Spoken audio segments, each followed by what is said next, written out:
سند نازل نہیں کی، اور اس کو بھی کہ اللہ کے بارے میں ایسی باتیں کہو جن کا تمہیں کچھ علم نہیں، اور ہر ایک امت کے لیے موت کا ایک وقت مقرر ہے،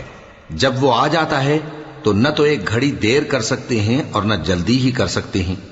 اے بنی آدم، ہم تم کو یہ نصیحت ہمیشہ کرتے رہے ہیں کہ جب ہمارے پیغمبر تمہارے پاس آیا کریں اور ہماری آیتیں تم کو سنایا کریں تو ان پر ایمان لایا کرو،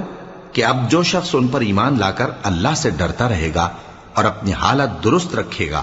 تو ایسے لوگوں کو نہ کچھ خوف ہوگا اور نہ وہ غمناک ہوں گے، اور جنہوں نے ہماری آیتوں کو جھٹلایا